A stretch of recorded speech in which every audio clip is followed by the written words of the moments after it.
네. 오늘 계속해서, 어, 우리 이제 지난주는 야곱을 했고요. 오늘은 요셉을 두 번에 걸쳐서 진행하도록 하겠습니다. 아,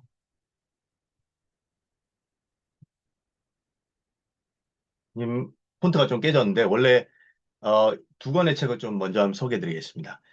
김재구 교수님의 협성대학교 김재구 교수님의 에, 창세기 로드맵이라는 책이 있습니다.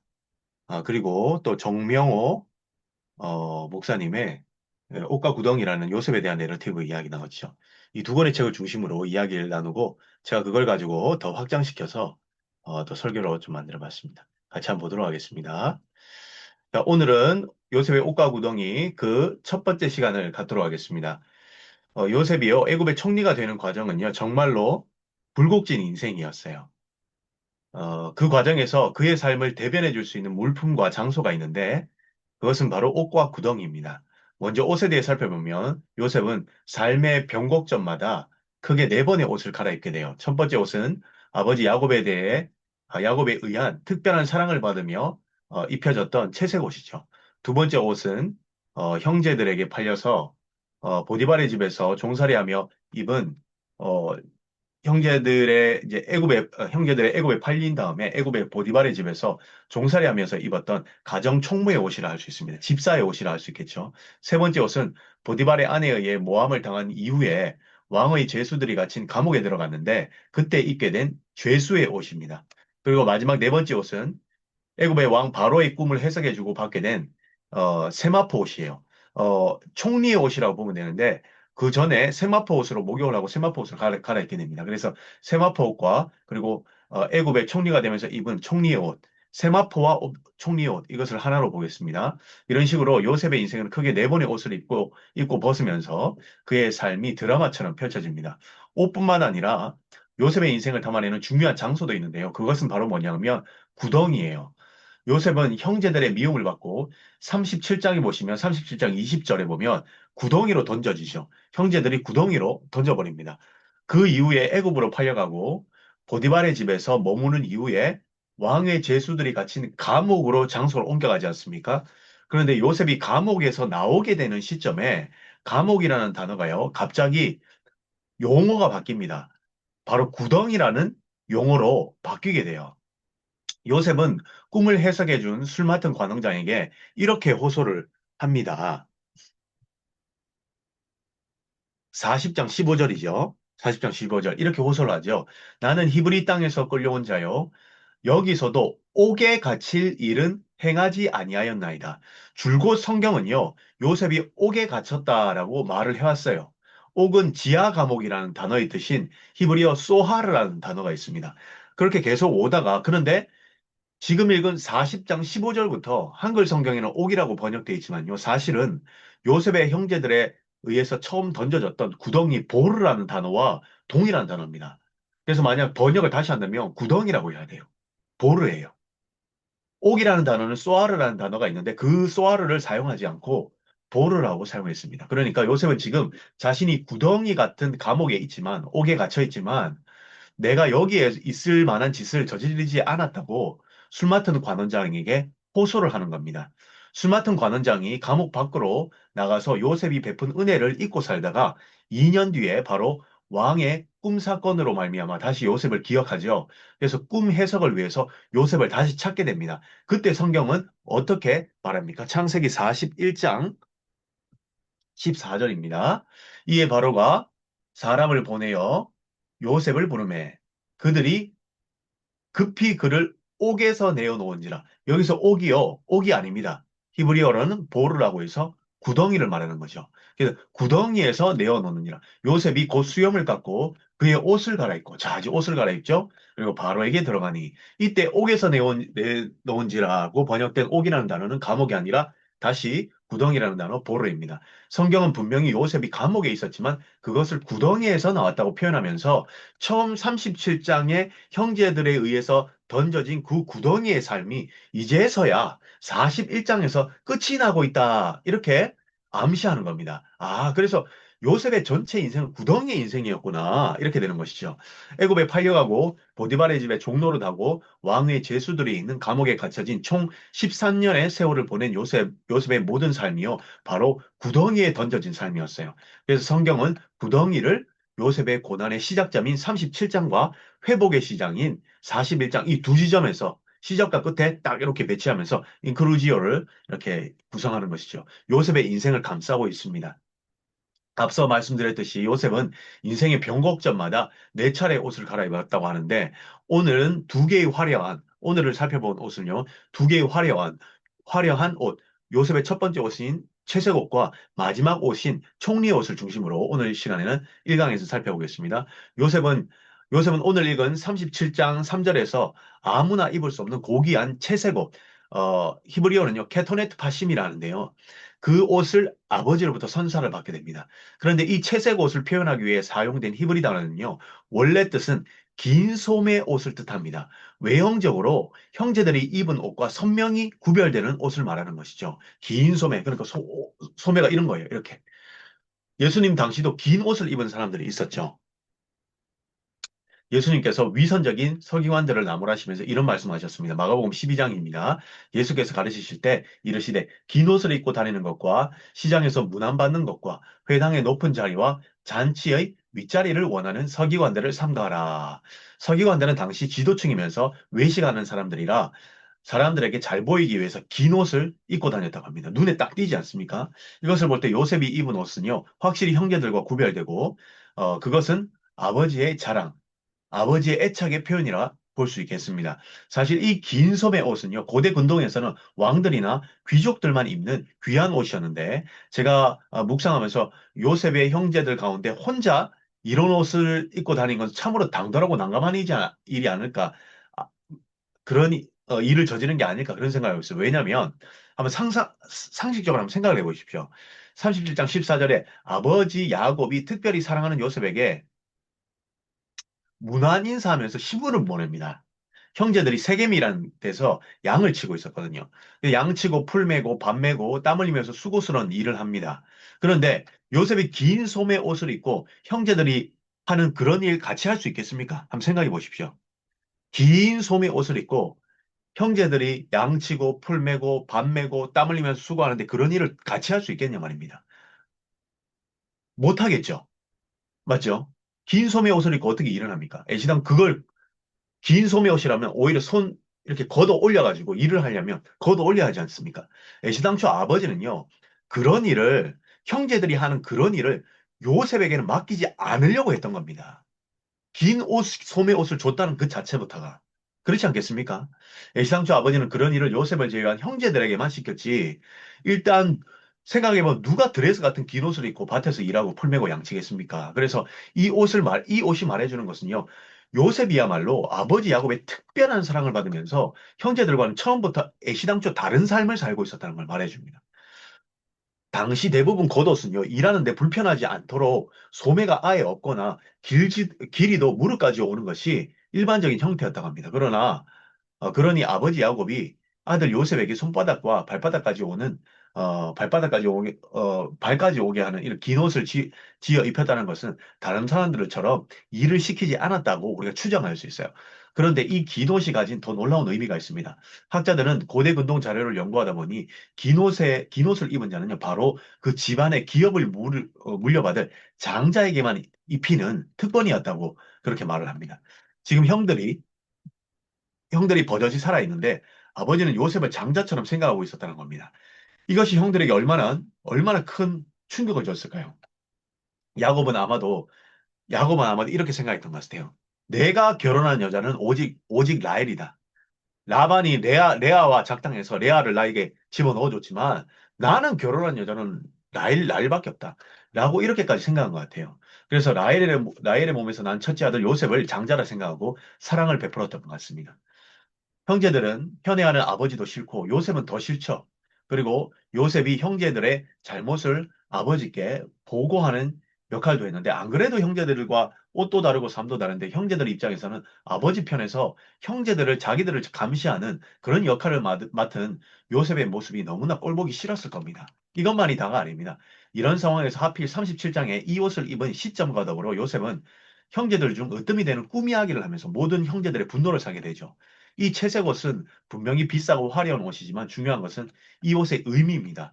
37장 3절에서 말하듯이 노년에 얻은 아들로 아버지가 다른 아들들보다 요셉을 더 깊이 사랑해서 지어준 옷이었지 않습니까? 그래서 이 옷의 의미는요, 아버지의 편애를 상징하고 형제들과의 차별과 갈등의 상징물이며 형제들의 미움을 더욱 강화시키는 그런 역할을 하게 됩니다. 그러나 형제들이 노예 상인들에게 요셉을 팔아넘기면서 이 채색 옷이 강제로 벗겨지게 되죠. 요셉은 노예로 팔리면서 형제들 가운데 으뜸이었던 지위 또한 상실되게 됩니다. 형제들은 아버지의 사랑의 증거물인 채색 옷에 숫 염소 피를 묻혀서 요셉의 죽음을 상징하는 증거물로 아버지께 가지고 갑니다. 사랑의 증거물이었던 이 채색 옷이 죽음의 증거물로 그 의미가 갑자기 바뀌게 되는 것이죠. 야곱이 피 묻은 채색 옷을 보자 37장 34절에 대성 통곡을 합니다. 어떻게 통곡을 하죠? 자기 옷을 찢고 굵은 배로 허리를 묶고 오랫도록 그 아들을 위하여 애통하니 이 구절이 암시하는 것은 인간이 채색하는 그 세상으로는요 가정의 화목과 평안이 찾아오지 않는다는 걸 말해줍니다. 야곱이 요셉에게 입힌 채색 옷은요 오히려 형제들이 서로를 반모하게 만들고 화목이 깨어지게 만들었어요. 결국 동물의 피로 물든 채색 옷 앞에 야곱은 자기의 옷을 찢으며 고통을 경험합니다. 이런 생각 해보았습니다. 요셉이 만약에 이런 생각 우리가 해보면 어떨까요? 요셉이 만약에 아버지가 입혀준 그 긴 소매 옷을 스스로 걷어붙이고 형제들 가운데로 뛰어들어갔다면 어떠했을까요? 이 옷은 지금 내 형편과 어울리지 않는 옷이라고 생각하고 형제들을 먼저 생각해서 그 옷을 스스로 던져버렸으면 어땠을까요? 아버지는 편애하는 마음 때문에 요셉을 그렇게 생각해 주었을지라도 요셉 스스로 누가 상전이고 누가 종인지도 모르게 뒤섞여서 들판으로 뛰어들어가서 형제들과 함께 땀을 흘릴 수 있었다면 이 이야기가 어떻게 전개됐을까요? 아버지가 입혀준 긴 옷, 그 화려한 긴 옷을 지키기보다 스스로 버릴 용기가 17세 소년 요셉에게 있었다면 요셉의 삶은요, 완전히 달라졌을지도 모릅니다. 그러나 아직 요셉은 그럴 준비가 되어 있지 않았나 봅니다. 요셉이 어린 것도, 요셉이 철이 없는 것도 하나님의 사실 섭리 안에 있는 거예요. 이 모든 인간의 연약함이요, 요셉 이야기 안에서는 합력해서 이제 선을 이루게 됩니다. 형제들은 요셉의 이 채색 옷을 강제로 벗기고 구덩이로 던지죠. 그리고 무엇을 했는 줄 압니까? 37장 25절 보겠습니다. 그들만의 식탁을 벌렸어요. 그들이 앉아 음식을 먹다가 눈을 들어본즉 한 무리의 이스마엘 사람들이 길르앗에서 오는데 그 낙타들의 향품과 유향과 몰약을 싣고 애굽으로 내려가는지라 문득 떠오르는 분이 있습니다. 누가 떠오르죠? 저녁 잡수실 자리에 일어나 겉옷을 벗고 수건을 가져다가 허리에 두르시고 이에 대야에 물을 담아 제자들의 발을 씻기시고 그 두르신 수건으로 씻기기를 시작하여 식사 자리에서 일어나 스스로 겉옷을 벗어 허리를 굽혀서 제자들의 발을 씻기는 예수님의 모습이 떠오르지 않습니까? 어쩌면 예수님은요 요셉이 닮아가야 할 분이라고 할 수 있을 거예요. 스스로 겉옷을 벗고 섬길 줄 아셨던 예수님은요 제자들과 함께 식사를 하지만 어울리지 않는 옷을 입고 있었던 요셉은요, 형제들의 식탁으로부터 쫓겨나 구덩이에 던져지는 고통을 이제 감당하게 됩니다. 그러나 조만간 요셉은요, 예수님처럼 정말 멋지게 변하게 돼요. 화려한 총리의 옷을 입고도 섬길 줄 아는 자로 변해서 형제들을 식탁으로 불러들여서 기근 중에서 형제들과 함께 먹고 용서하는 아름다운 사람으로 정말 아름다운 사람으로 바뀌어 갑니다. 요셉 스스로 긴 소매 옷을 걷어붙이고 그 채색 옷을 스스로 벗지 못함으로 말미암아 요셉은 고난의 시간을 맞게 되죠. 스스로 옷을 벗지 못해서. 37장 14절에 보면요. 야곱이 양떼를 치는 자녀들을 걱정해서 세겜으로 요셉을 보냅니다. 세겜이 어떤 곳인지 안다면 분위기가 심상치 않다는 걸 알게 되죠. 바로 창세기 34장에 디나의 강간 사건이 벌어진 장소가 세겜이지 않습니까? 예전에 디나가 강간을 당해서 시몬과 레이와 세겜의 사람들을 도륙한 잔인한 기억이 남아있는 지역입니다. 형제들이 그곳에서 버젓이 양떼를 치는 거예요. 자기의 힘을 과시하고 그 땅을 빼앗아서 살육을 저질렀고 그 땅에서 양을 치는 거예요. 그 피 흘린 땅에서 다시 요셉을 죽이려는 장면이 이제 등장합니다. 그런데 성경을 보면요. 형들이 요셉을 어디서부터 봤다고 하냐면 멀리서부터 봤다고. 멀리서부터. 요셉이 그들이 요셉이 그들에게 가까이 오기 전에 그들이 요셉을 멀리서 보고 죽이기를 꾀하여 어떻게 멀리서 봤겠습니까? 혹시 그 채색 옷, 그 긴 소매 옷을 입은 것 때문에 그렇게 멀리서도 한 번에 바라볼 수 있지 않았을까요? 한눈에 띄는 옷이니까 그걸 입고 혼자 걸어오는 터벅터벅 걸어오는 요셉의 모습이 저 멀리서도 쉽게 분간이 가지 않겠습니까? 그래서 긴 소매의 채색 옷은요, 형제들에게 요셉을 죽이고자 모의할 시간까지 벌어주게 된 그런 증거물인 거예요. 스스로 소매를 거치고 스스로 그 옷을 벗고 형제들과 같은 옷을 입고 살았더라면 그러면 어땠을까요? 모의할 타이밍을 형제들이 갖지 못했을 것입니다. 아버지의 사랑을 듬뿍 받은 눈에 띄는 그 옷 때문에 형제들은 요셉을 한눈에 알아보고 그들끼리 모여서 저거 죽여버리자라고 모의할 시간을 법니다. 처음 요셉이 화려한 채색 옷을 입었었던 시절에는요, 아직 남들보다 더 높임받을 만한 그런 준비가 되어 있지 않았다고 볼 수 있습니다. 자신이 자신이 꾼 꿈 이야기를 하지 않습니까? 근데 그 꿈이 무슨 의미인지도 모르고 이야기해요. 부모와 형제들 앞에서 꿈에서 아버지와 형님들이 저한테 절을 했다고 예의도 없이 걸러서 말할 지혜도 없어요. 어쩌면 요셉은요, 너무 어렸기 때문에 그에 걸맞는 옷을 입을 준비가 아직은 되어 있지 않았다고 볼 수가 있습니다. 그런데 그의 나이 30살 되던 해에 요셉은 바로 꿈을 해석해주고 예전에 아버지가 입혀주던 그 채색 옷과는 비교도 되지 않는 옷을 입고 인장 반지와 금사슬에 그 금사슬을 목에 걸고 애굽의 버금수레에 타서 모든 사람들이 멀리서도 그들을 알아볼 수 있는 위치까지 오르고 애굽의 모든 사람들이 요셉에게 엎드리게 됩니다. 멀리서도 그들에게 바라볼 수 있게. 화려하다는 말조차 가볍습니다. 찬란하기까지 합니다. 모든 사람들이 우러러보는 위치에 올라가죠. 그런데 30살이 된 요셉은요, 예전에 채색 옷을 입었던 17세 요셉이 아닙니다. 미디안 상인들의 그 노예에서, 그리고 보디발의 집으로, 그리고 왕의 제수들이 갇힌 감옥에서 구덩이와 같은 삶을 모두 견뎌낸 이후의 이 요셉이에요. 이 구덩이 같은 삶은요, 요셉을 낮추고 깊어지게 만들고 겸허하게 만드는 그런 시간이 되었던 겁니다. 제가 그냥 하는 상상이 아닙니다. 요셉이 애굽의 총리가 된 이후에 자녀를 낳고 그의 이름을 짓는데 그 이름의 뜻과 했던 말들을 보면 충분히 유추가 가능해요. 첫째 아들의 이름이 므낫세죠.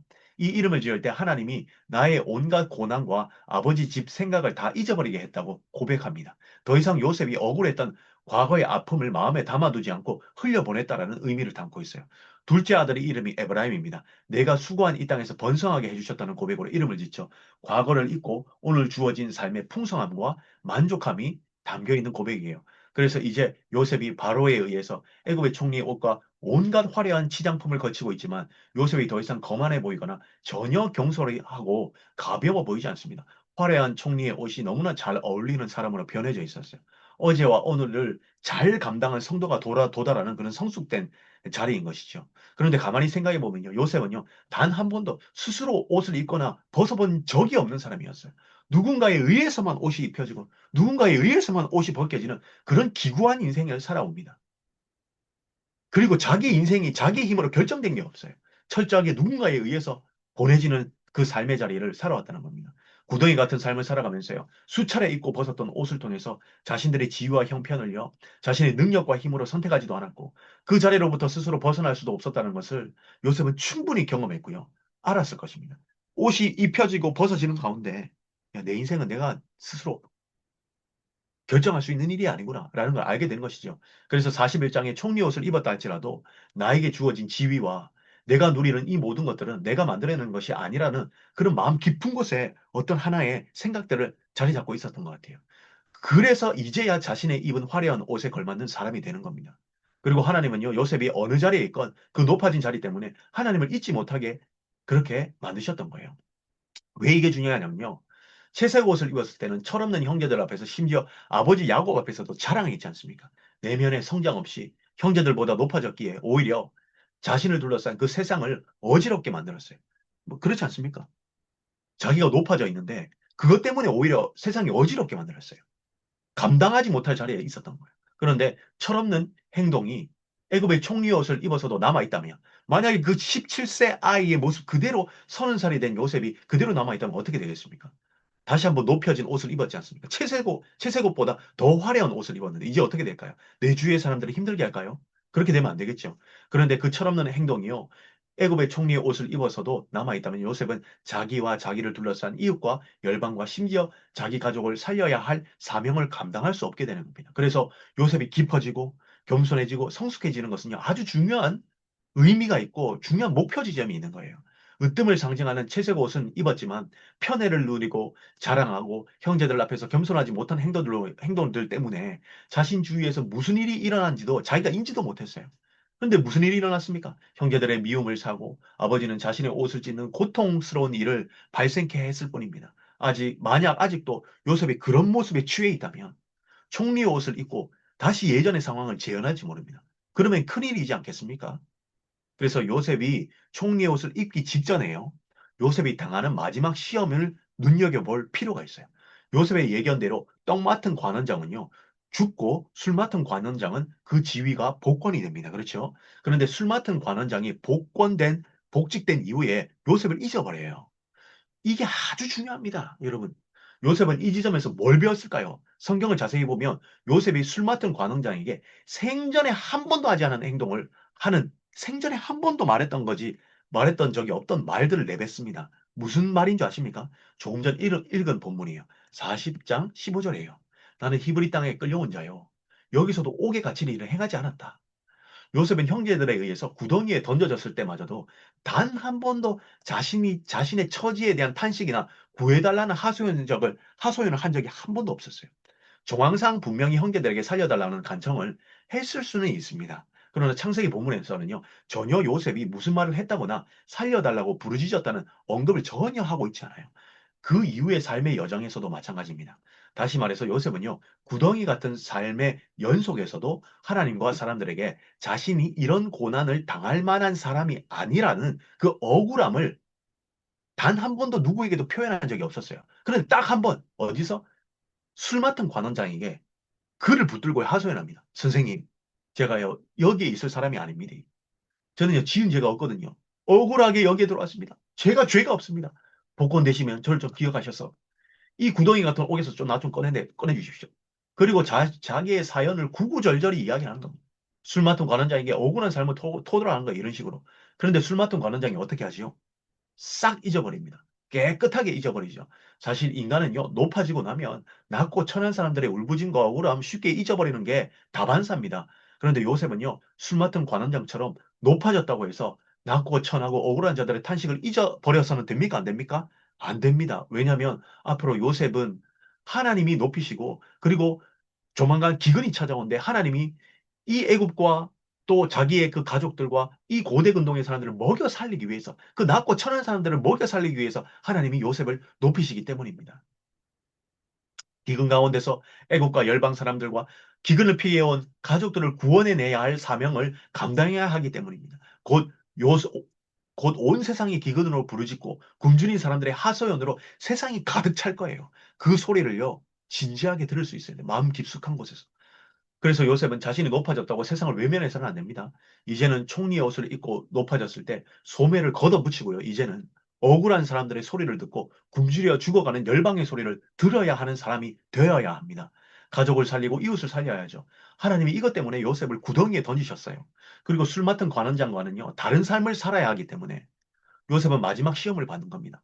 무려 2년을요, 그 감옥에서 술 맡은 관원장의 기억에서 잊혀진 채로 살아가면서 억울한 자들의 소리를 외면해서는 안 된다라는 그 당위를요, 몸소 배워갔을 거예요. 이것이 요셉이 옥에서 마지막으로 배운 하나님의 가르침이었어요. 그렇게 요셉은요, 술 맡은 관원장에게 잊혀지면서 외면당하는 자들의 입장이 되어갑니다. 요셉은 깊은 억울함 속에서 눈물로 시간을 보냈을지 모르지만 하나님은 요셉에게 총리가 될 준비를 온전히 다 마치게 하셨던 거예요. 하나님의 놀라운 섭리고 가르침이죠. 바로가 하루는 꿈을 꿉니다. 그런데 그 꿈이요, 너무 신기해서 바로는 꿈을 해석할 자를 찾습니다. 그런데 온 애굽이 바로의 꿈을 해석하지 못하자 술 맡은 관원장이 그제야 요셉을 떠올려요. 그리고 감옥에 있는 요셉을 찾습니다. 그때가 요셉이 30살 되던 해입니다. 그리고 꿈을 해석한 요셉은요, 바로의 총애를 받으면서 이제 바로가 요셉에게 옷을 입혀주죠. 그때 보겠습니다. 바로가 또 요셉에게 이르되 내가 너를 애굽 온 땅의 총리가 되게 하노라 하고 자기의 인장 반지를 빼어 요셉의 손에 끼우고 그에게 세마포 옷을 입히고 금사슬을 목에 걸고 그런데 요셉이 입은 옷이요 하필은 세마포 옷이라고 적혀져 있습니다. 세마포 옷은 30살인 성인 요셉의 모습에 참 이 세마포 옷과 성인이 된 30살이 된 요셉의 모습 이 두 가지가 참 의미가 깊어요. 지금 요셉의 모습은요 레위기와 민수기의 관점에서 보면요 회막에서 복무를 시작하면서 공식적으로 하나님을 섬길 수 있게 된 나이가 된 제사장과 레위인을 떠오르게 합니다. 민수기 4장 23절과 레위기 16장 4절 보겠습니다. 30세 이상으로 50세까지 회막에서 복무하고 봉사할 모든 자를 계속하라. 거룩한 세마포 속옷을 입으며 세마포 속바지를 몸에 입고 세마포 띠를 띠며 세마포 관을 쓸지니 이것은 거룩한 옷이라 물로 그의 몸을 씻고 입을 것이며 이 장면이 30살 되는 제사장들에게 하는 행동들입니다. 민수기와 레위기에. 요셉은 단순히 바로의 대행자가 아닌 것이에요. 하나님은 30살이 된 요셉에게 세마포 옷을 입히시고 이제 기근이 닥쳐올 열방의 백성을 살리고 야곱의 가족을 구원하시면서 오래전 아브라함에게 약속한 언약을 성취하시고자 구속사의 사명을 완수할 사람으로 요셉을 부르신 것이에요. 하나님 앞으로 온 열방의 백성을 인도할 제사장의 역할을 요셉에게 감당케 하신 것입니다. 창세기 41장 55절 보겠습니다. 애굽 온 땅이 굶주림에 백성이 바로에게 부르짖어 양식을 구하는지라 바로가 애굽 모든 사람들에게 이르되 요셉에게 가서 그가 너희에게 이르는 대로 하라 하니라. 온 세상의 기근이라는 구덩이에 이 온 세상이요 기근이라는 구덩이에 빠졌어요. 요셉은 자신이 구덩이에서 경험한 삶의 지혜와 겸손한 마음으로 세상을 마주합니다. 총리의 옷이나 자랑이나 과시의 상징물이 아닌 섬기는 자가 주인이라 하셨던 주님의 뜻을 실현하는 청지기의 옷을 이 총리의 옷이 그냥 단지 청지기의 옷에 불과하다는 것을 인식하면서 애굽과 온 열방과 자기 가족의 부르짖으면요 공감하고 경청할 수 있는 사람이 된 거예요. 그리고 형제와 자기 아버지가 요셉 앞에 엎드리는 순간이 와도 복수의 마음을 품거나 냉소적이거나 인색하지 않고 그들을 먹이고 보살피며 섬기는 자로 살아가게 됩니다. 이렇게 온 열방의 백성과 자신의 가족을 하나님 앞으로 더 가깝게 인도하는 제사장의 삶을 살아가게 된 것이죠. 하나님께 인도하는 제사장의 역할을 한 것이죠. 우리는 우리가 벗고 싶지 않은 채색 옷을 일평생 입고 살기 원하지만 그 옷을 입고서는요, 하나님의 구원 역사에 동참할 수 없다는 것을 오늘 본문을 통해 알게 됩니다. 채색 옷을 입고 형제들보다 더 높아지고 꿈꾸는 자로 형제들과 아버지 앞에 자신의 꿈을 철없이 자랑하던 요셉의 삶의 태도는요, 오히려 형제들과의 관계는 더 나빠지게 만들었고, 결국 아버지 야곱은 자신의 옷을 찢는 것으로 결론이 날 뿐이었어요. 그러나 하나님이 자신의 옷장에서 노예의 옷과 제수의 옷을 꺼내서 요셉에게 입히시자, 그제야 요셉은 점점 그 내면이 영그러져 갑니다. 우리에게도 잠시 그런 옷들로 우리의 삶을 채색하실 수 있습니다. 그러나 노예의 옷과 죄수의 옷을 입는 과정에서 요셉은 자신의 옷소매가 점점 짧아지고 있다는 것을 보게 되고 그리고 점점 다른 사람들을 섬기고 다른 사람을 먹이고 타인을 배불리 먹이는 삶으로 바뀌어져 갑니다. 우리 모든 성도들 또한 그렇게 될 것이요. 여러분 노예의 옷과 죄수의 옷을 입으면서 요셉은요 그 감옥을 다스리고 또 보디발의 집에서는 보디발의 그 집안의 집사로서 다스리지 않습니까? 소매를 걷어붙이는 겁니다. 그 과정이. 그렇지 않습니까? 오늘 이 말씀을 통해 요셉의 삶을 바꾸어 가시는 하나님이 엄연히 우리의 삶도 함께하고 계시다는 것을 기억하시고 자신이 원하시는 모습으로 자라나게 하시는 하나님의 섭리가 얼마나 깊고 넓은지를 이해하시며 또 하루를 살아가시는 우리 모든 성도님들 되시기 바랍니다. 자, 일단 이렇게 해서 요셉 1강 마치고요. 두 번째 이어서 하도록 하겠습니다. 요셉의 옷과 구덩이 두 번째 시간입니다. 이게 폰트가 좀 깨졌네요. 자, 오늘은 요셉의 옷과 구덩이 이제 두 번째 시간입니다. 지난 시간 화려했던 채색 옷과 그리고 찬란한 총리의 옷을 중심으로 살펴봤다면 오늘은요, 그 반대로 요셉이 가장 힘든 시기였던 가정 총무의 옷과 죄수의 옷을 중심으로 살펴보려고 합니다. 요셉의 이야기를요, 일단 37장부터 42장까지 볼 때 38장이 유다 다말 사건을 나오거든요. 그걸 제외하면 언약의 하나님인 여호와라는 말은요, 대단히 특이합니다. 여호와라는 말이 오직 39장 한 장에만 집중적으로 나옵니다. 보십시오. 38장 빼버리고 37, 39, 40, 41, 42장. 여호와라는 말이 39장에만 나옵니다. 그렇다면 39장은 어떤 장일까요? 바로 요셉의 삶에서 가장 힘들었던 노예의 삶과 죄수의 삶을 보냈던 시기였어요. 언약의 하나님 여호와. 그리고 하나님이라는 단어, 아마 엘로힘일 건데요. 엘로힘이라는 단어도 39장부터 나오기 시작하고, 그리고 형통이라는 단어도 딱 39장에만 두 번 나옵니다. 그리고 여호와께서 함께 하신다는 말도 딱 39장에만 두 번 나옵니다. 다시 살피면 요셉의 이야기에서 여호와 하나님 형통 여호와께서 함께 하신다라는 단어는요. 요셉이 채색 옷을 입고 다녔던 37장에는 한 번도 나오지 않았다는 거예요. 여러분, 우리는 채색 옷을 입고 좋은 옷 입고 좋은 것을 누리고 좋은 집에 살고 좋은 거 막 누리고 그것이 하나님이 나와 함께 하시는구나. 이렇게 우리는 생각할 수 있지 않습니까? 그런데 그게 아니에요. 여러분, 진정한 고난을 당할 때 고난 속에 있을 때 하나님이 함께 하시는 거예요. 그 여호와 우리 하나님이 형통케 하시며 함께 하시는 거예요. 요셉이 37장에 여러분 고난만이요. 놀라운 하나님을 만나게 합니다. 새로운 하나님을 만나게 합니다. 여러분 정말 고난 속에 있어 보십시오. 말씀에 특히 말씀 전하는 자들은요. 고난 속에 있을 때 놀라운 깊은 말씀이 나와요. 광야를 제가 이번 주에 저도 막 힘들어서 내가 이 길 갈 수 있겠나 싶어서 힘들어서 있는데 문득 이런 생각이 들더라고요. 성도님들 만나는 어디에서만 내리죠? 광야에서만 내립니다. 하늘의 양식은요, 광야에서만 있어요. 하나님이 친히 주시는 양식은 광야에서만 있습니다. 애굽, 가나안 땅에는 없습니다. 애굽에서는 절대 없죠. 가나안 땅에서는 이제부터 내가 땀 흘려서 그 풍요로운 땅에서는 역설적으로 땀 흘려서 땅에서 나는 것으로 내가 먹고 삽니다. 정말 놀랍게도 고난 속에 있는 그 광야에서만 하늘의 양식이 내려져요. 정말 광야와 같은 힘든 시절을 가는 가운데 말씀을 붙들고 싸울 때만 정말 깊은 말씀들을 내가 경험할 수 있고 또 남에게도 전할 수 있는 겁니다. 그 위치를 저버려서는 안 되는 것입니다. 특히 말씀 전하는 자들은. 그래서 그런 것 같아요. 이번 주에 그 상황이 떠오르더라고요. 요셉이 37장의 화려한 채색옷을 입고 마음껏 사랑받고 형제들보다 높아진 삶을 살고 자신이 꾼 놀라운 꿈에 들떠서 형제들과 아버지 앞에 자랑할 때는요. 성경이 요셉의 삶에 하나님이 함께 하시고 그들 형통케 하셨다고 전혀 말씀하지 않습니다. 오히려 구덩이의 삶이 본격적으로 시작되는 39장부터 여호와께서는 요셉의 삶에 함께 하시고 요셉을 형통케 하셨다는 말이 그제야 등장하는 겁니다. 이것이 특징이에요. 그리고 요셉의 입에서도 점점 여호와 하나님이라는 말이 고백되기 시작합니다. 요셉의 이야기를 통해 우리가 알게 되는 것은요. 우리는 우리에게 정말로 좋은 것을 우리가 우리에게 정말 좋은 것이 무엇인지 우리 스스로 모른다는 거예요. 우리는 우리의 인생을 잘 몰라요. 오직 사람의 인생을 아시고 계획하시는 하나님만이 형통을 허락하실 수 있어요. 이 세상 어느 누구가 애굽에 팔려 보디발의 집에서 노예살이 하다가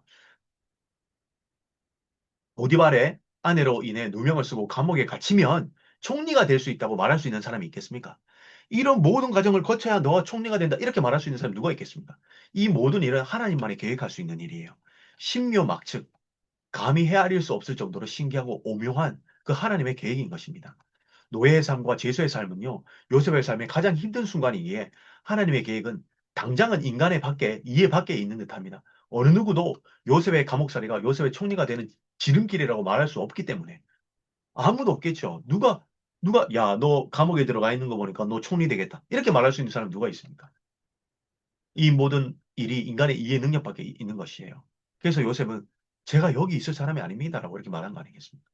오히려 그 덕에 요셉은요, 창세기 45장에 형제와 화해할 때 이 모든 사건이 놀라운 하나님의 섭리라고 고백하고 하나님이 자신과 함께 하셨음을 고백합니다.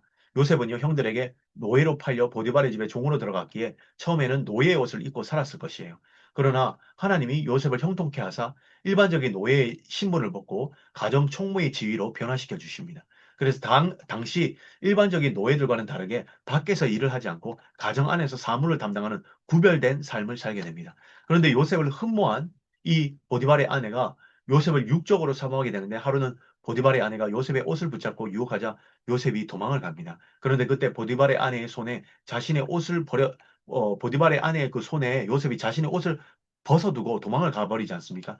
그 여인은 그 옷을 증거물로 요셉에게 누명을 씌워 자신을 겁탈하려고 했다는 거짓 증거를 만들어내죠. 보디발이 믿고 가정 총무에 입혀준 이 신뢰의 옷이요. 또다시 타이에 의해서 벗겨지게 됩니다. 전에 아버지의 사랑의 표징이자 장자의 상징이었던 채색 옷이 형제들에 의해서 벗겨질 때 그 옷은 죽음의 증거물로 바뀌었는데 이번에는 보디발이 신뢰하고 입혀준 가정 총무의 옷이 보디발의 아내에 의해서 벗겨지면서 의심의 증거물이자 누명의 증거물로 바뀌게 됩니다. 그리고 요셉은요, 감옥 안으로 이제 들어가게 되는 거예요. 자신의 욕망을 위해서 요셉의 옷을 벗기고 거짓 증거물을 만들어낸 보디발의 아내는요, 요셉의 삶에 등장한 또 다른 요셉의 형제들이었어요. 요셉의 형제들은 숫자와 힘으로 요셉의 옷을 벗겼다면요, 보디발의 아내는 주인이라는 권력과 육체적 정력으로 요셉의 옷을 벗겼습니다. 형제들도 요셉의 벗겨진 옷으로 아버지를 속였는데 보디발의 아내도 벗겨진 옷으로 남편을 속입니다. 요셉의 형제들과 보디발의 아내 둘 다 자기들의 내면의 증오심을 제거하기 위해서 요셉의 옷을 속임수의 도구로 사용하는 것이죠. 그리고 형제들이 구덩이로 요셉을 던졌듯이 보디발의 아내는 요셉을 감옥이라는 또 다른 구덩이로 던집니다. 모두 사랑과 신뢰의 옷을 벗겨 요셉을 구덩이에 던진 사람들이라고 말할 수 있겠죠. 보디발의 아내는요, 요셉이 저지르지 않은 죄를 덮어 씌우면서 이렇게 말합니다. 39장 14절입니다. 그 여인이 집사람들을 불러서 그들에게 이르되 보라 주인이 히브리 사람을 우리에게 데려다가 우리를 희롱하게 하는다. 그가 나와 동침하고자 내게로 들어오므로 내가 크게 소리를 질렀더니 여기서 눈여겨보면 제가 글자를 지금 폰트가 깨져서요. 지금 굵은 글씨가 오히려 더 가늘게 나와버렸네요. 자, 여기서 눈여겨볼 부분은요, 히브리 사람이란 표현입니다. 민족성을 건드리는 말이죠. 히브리 사람. 요셉을 히브리 사람임을 주의시키고, 그가 외국인임을 내세워서 마치 자신뿐만 아니라 집안에 있는 모든 사람들이 타민족 이방인들에게 모욕을 당하는 것처럼 이야기합니다. 히브리인이라는 민족적 차별을 통해서 우리 애굽인과 저 이방인, 저 히브리인 요셉을 분리시키고 적대 관계로 만들어버리는 거예요. 그래서 14절 본문을 자세히 보면요. 나를 희롱했다가 아니라 보십시오. 누구를 희롱했다? 우리를 희롱했다고 합니다. 우리라는 단어가 반복되죠. 보디발의 집에서 모든 애굽 사람들의 그 민족성을 건드는 거예요. 보디발의 집에 있는 모든 사람의 민족성을 딱 건드는 거예요. 그래서 그 민족성을 이용해가지고 확대 해석하고 있는 거예요. 선동하는 거예요. 이렇게 보디발의 아내가 집안 사람들을 다 불러서 민족적 차별로 애굽인을 자신의 편인 군중으로 만들었는데 14절에 이런 말도 합니다. 14절을 보면요. 그 여인이 집사람들을 불러 그에게 이르되 보라 여기 보십시오. 보라 주인이 히브리 사람을 우리에게 데려다가 우리를 희롱하게 하는도다. 이렇게 말하죠. 이 말 속에는 지금 일어난 사건의 책임이 누구에게 있다는 거야? 주인. 다시 말해 그녀의 남편인 보디발에게 있다는 식으로 남편을 몰아세웁니다. 왜 남편을 몰아세울까요? 왜냐하면 처벌할 수 있는 힘을 가진 사람에게 책임을 전가해야지 요셉을 반드시 처벌할 수 있기 때문입니다. 맞죠? 그리고 14절에 히브리 사람이라고 있었는데 39장 17절에 가면요. 당신이 우리에게 데려온 히브리 종이라고 표현을 바꿉니다. 민족적 차별에 요셉의 신분이 종을 강조하죠. 성적인 공격을 당하는 것도 억울한데 그가 우리 민족이 아닌 이방인 히브리인인데다가 그 맨 하층인인 종에게 그런 일을 내가 당했다. 그리고 당신이 데려왔다. 14절과 17절에 보면요. 두 번이나 말했죠.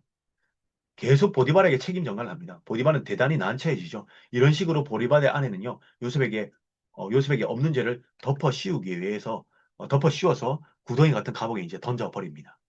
특히 이 보디발의 아내 손에 들린 증거물을요, 요셉의 옷인데, 그 히브리어는요, 베게드라고 말합니다.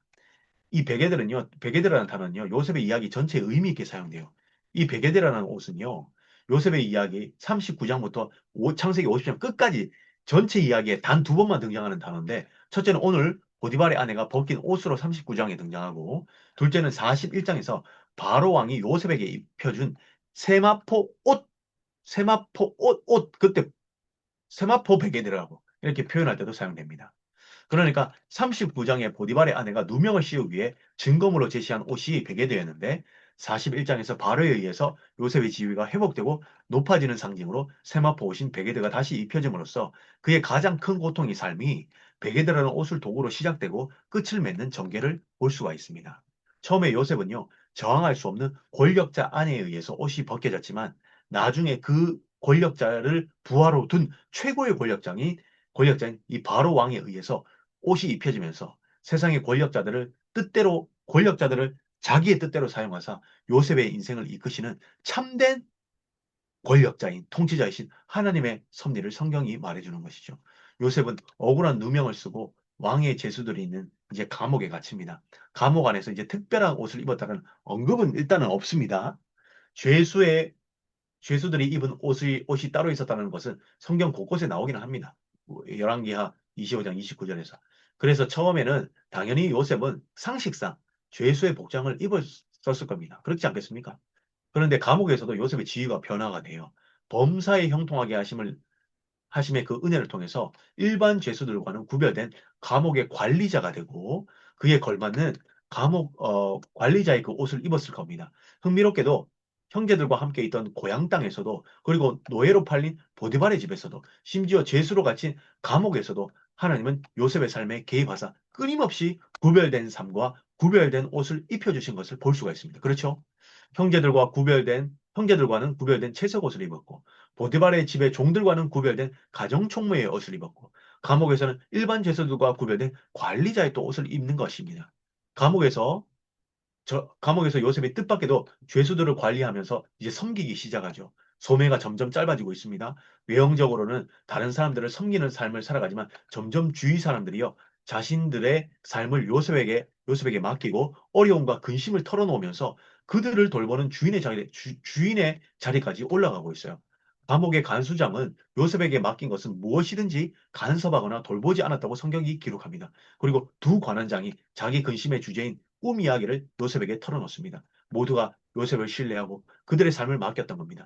요셉은요, 대제국 애굽을 통치하기 위해 가장 낮고 천한 죄수들의 삶부터 짊어지는 그런 훈련을 받아갑니다. 그런데 가만히 생각해 보면 요셉에게 있어서 왕의 제수를 가두는 감옥살이 이 경험은요, 애굽의 궁중 생활을 미리 들여다볼 수 있는 절호의 기회가 됐어요. 왕의 감옥에 있는 죄수들은요, 일반 죄수들과는 차원이 다릅니다. 왕과 관련된 중대 범죄를 저지른 저- 사람들이지만 최고위층 사람들로 볼 수 있어요. 왕의 측근들이 모여 있는 감옥입니다. 요셉은 그들이 들려주는 왕궁 이야기를 들으면서 애굽의 왕궁이 어떻게 돌아가는지 그 역학관계를 거기서 다 배운 거예요. 어디서 그렇게 배울 수가 있겠습니까? 그래서 요셉이 갇힌 감옥은요, 왕궁 사람들이 득실거리는 왕궁 생활의 축소판이었어요. 한번 생각해 보십시오.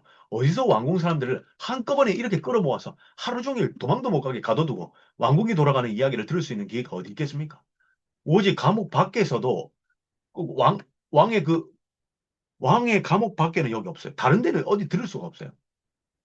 그러고 보니 감옥이 구덩이가 아니라 무엇으로 변했습니까? 미래의 요셉이 애굽을 통치하는 기술을 배우는 놀라운 지혜의 학교가 되었던 거예요. 완전 특별 과외를 받은 겁니다. 어느 날 요셉은요, 술 맡은 관원장과 떡 맡은 관원장을 수종하도록 명령받아요. 이들은 어떤 사람들입니까? 왕과 제일 가까운 거리에 있는 측근들이에요. 당시 권력이라는 건 무엇이냐면, 왕을 얼마나 자주 아련할 수 있는가가, 그게 권력입니다. 앞으로 요셉은요, 평생 애굽 왕, 바로 곁에서 왕을 아련하면서 총리로 살아가야 됩니다. 그 훈련을 미리 어디에서 받았을 수 있겠습니까? 누구도 생각하지 못한 감옥에서 다 받았던 겁니다. 요셉은 조만간 바로 왕 앞으로 부름을 받았는데 어제까지는 감옥에 살다가 어느 날 갑자기 총리가 되어버리는 롤러코스터와 같은 급박한 변화를 맞는 인생을 살아가게 됩니다. 한 번도 경험해 본 적이 없는 왕궁 생활, 한 번도 마주해 보지 않은 정치인들과 궁중 사람들, 그리고 한 번도 본 적이 없는 대제국의 왕을 아련하고 한 번도 둘러본 적도 없는 엄청난 크기의 애굽의 영토를 통치하고 다스려야 하는 그런 책임을 갑자기 떠안게 됩니다. 그럼에도 불구하고 요셉은요, 대제국 애굽의 일을 능수능란하게 처리합니다. 왜냐하면 왕의 제수들이 있는 감옥 생활 덕분이에요.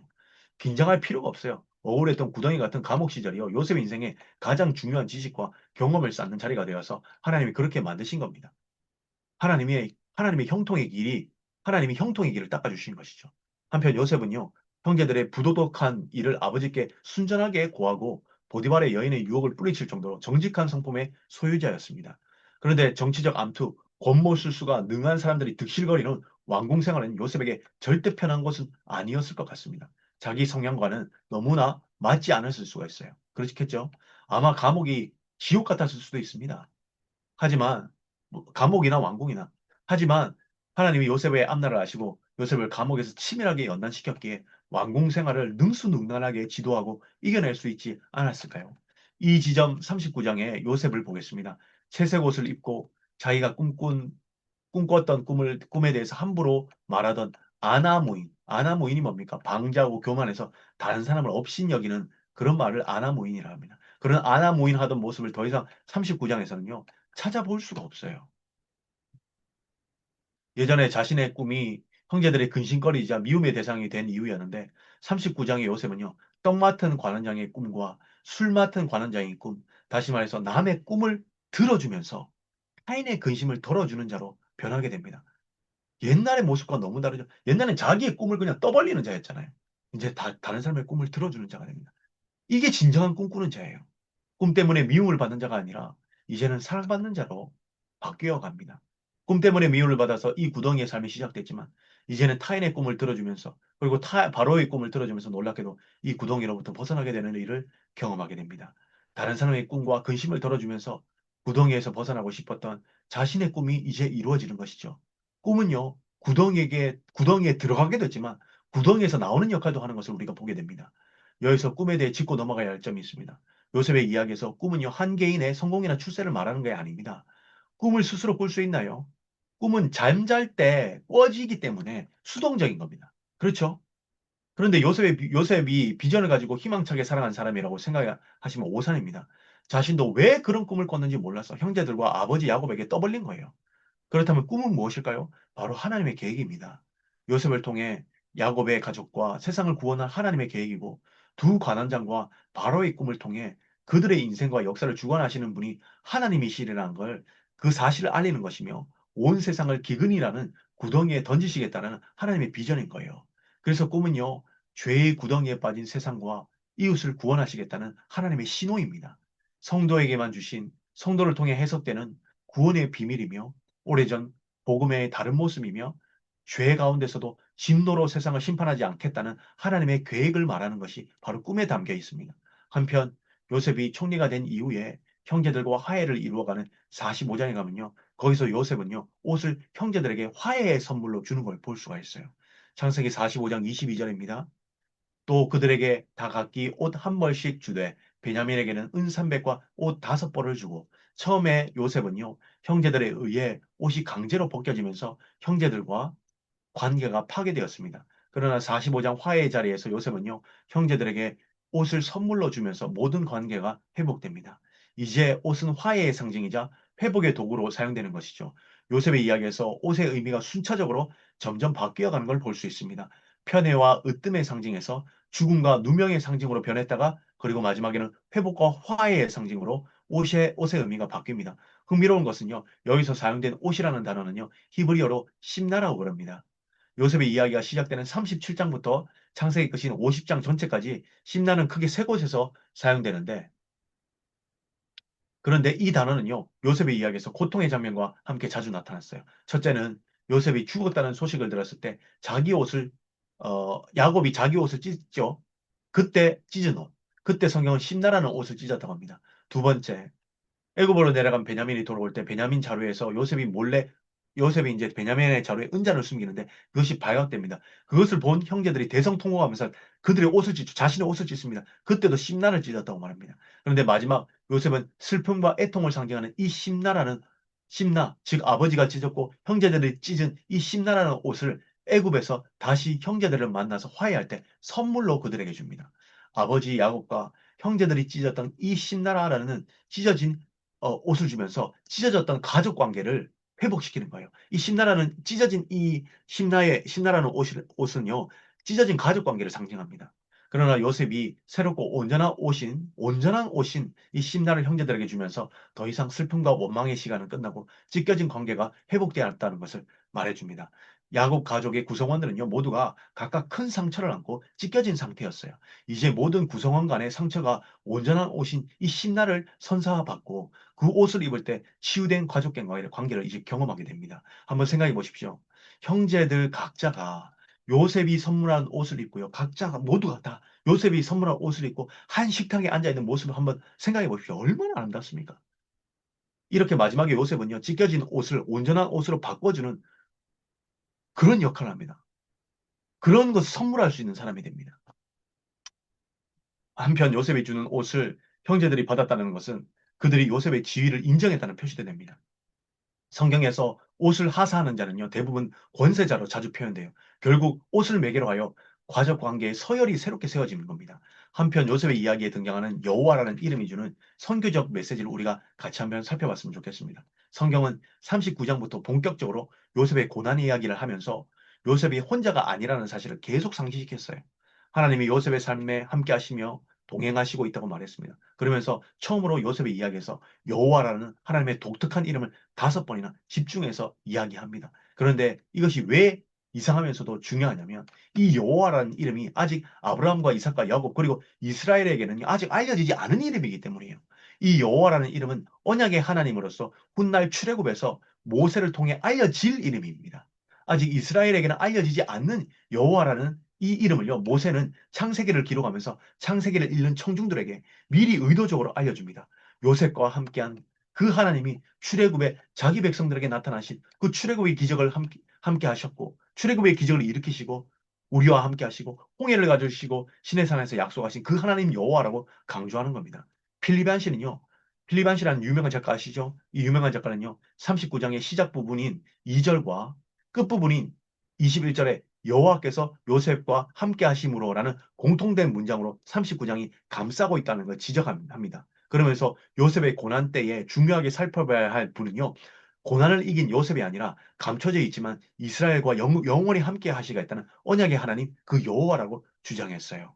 월터 브루그만이라는 학자는요. 창세기 핵심 주제는요. 가나안 땅이든 애굽이든 할 것 없이 인간 세상이 주관하시는 분은 여호와 하나님이라는 사실을 기억해야 하는 것이라고 주장했습니다.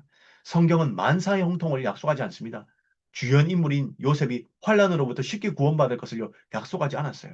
모든 것이 주관자이신 여호와 하나님의 그 권능은 대제국 한복판에서도 한 인생을 선택하여 역사하고 계셨다는 것을 증명하는 책으로서 요셉의 이야기가 나오는 것입니다. 단순히 한 인간에게 형통을 하셨다는 그런 값싼 은총이 아니라고 월터 브루거는 말합니다. 대제국의 역사 속에서도 하나님은 한 인간을 선택하사 역경의 시기이든 형통의 시기이든 자기 백성과 함께 하셨다는 사실을 가르쳐 주시고요.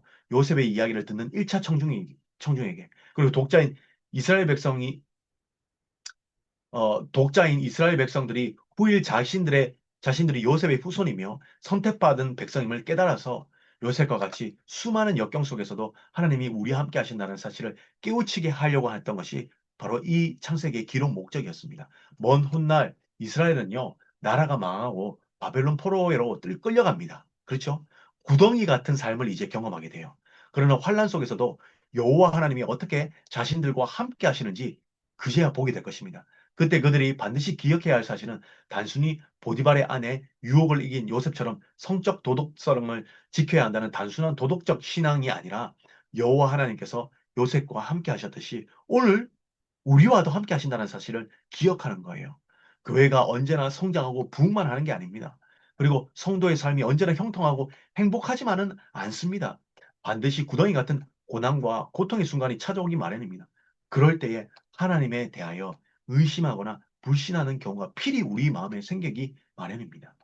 심지어 고난을 자신들의 잘못된 행동에 대한 결과로 이해해서 서둘러 회개해야 된다고 몰아세우기도 합니다. 그러나 창세기 저자는요, 요셉의 이야기를 통해서 고난이 요셉의 죄나 요셉이 하나님을 업신여겨서 고난을 받았다고 단정적으로 말하지 않습니다. 오히려 성경은요, 요셉의 고난 안에 함께 하시는 여호와 하나님을 소개하고 강조합니다.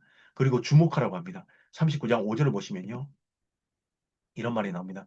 그가 요셉에게 자기의 집과 그의 모든 소유물을 주관하게 한 때부터 여호와께서 요셉을 위하여 그 애굽 사람의 집에 복을 내리심으로 여호와의 복이 그의 집과 밭에 있는 모든 소유에 미친지라. 이 말은 창세기 12장에 아브라함에게 주셨던 약속의 말씀, 땅의 모든 족속이 너로 말미암아 복을 얻을 것이라 라는 성교적 비전의 성취입니다. 이사야와 스가랴는요, 이스라엘이 열방 중에 복이 될 것이라고 말했으며 바울은 갈라디아 교인들에게 이렇게 편지했습니다. 이는 그리스도 예수 안에서 아브라함의 복이 이방인들에게 미치게 하려고.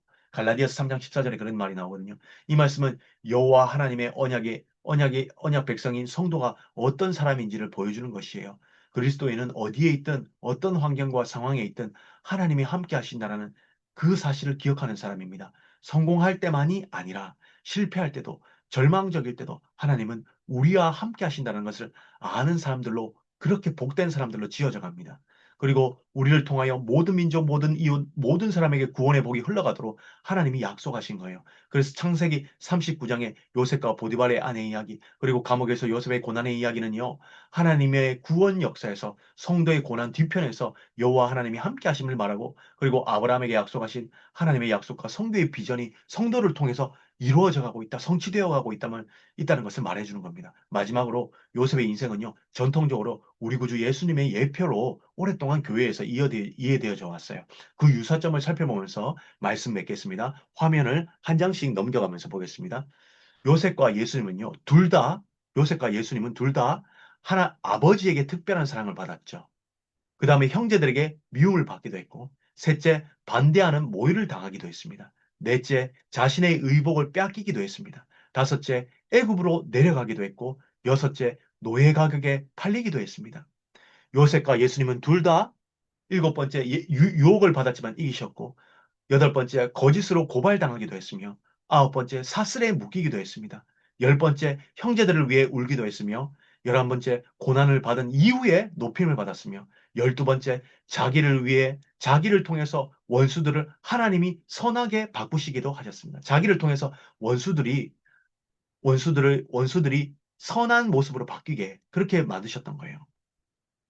요셉과 예수님은 둘 다 13번째, 자기에게 잘못한 사람을 용서하셨고, 14번째, 자기 가족, 자기 백성들을 구원하셨습니다. 그리고 마지막으로 15번째, 요셉에게는 두 죄인, 술 맡은 관원장과 떡 맡은 관원장이 있었고, 예수님에게는 두 죄인인 십자가의 좌우편 강도가 있었는데, 하나는 구원을 받고, 하나는 구원을 받지 못했습니다. 요셉의 삶에서 예수님의 모습이 보이듯 우리 모든 교회 성도님들 삶 가운데서도 예수님의 성품과 삶의 모습과 그 성취들이 드러나시기를 주님의 이름으로 축복합니다. 감사합니다. 자, 오늘로 요셉의 이야기 첫 번째, 두 번째 마쳤습니다. 다음 주에 요셉의 이야기 세 번째와 네 번째 이야기 하면서 요셉의 이야기 스토리 마치도록 하겠습니다. 예, 감사합니다. 오늘 이것으로 마치도록 하겠습니다. 녹화 끄도록 하겠습니다.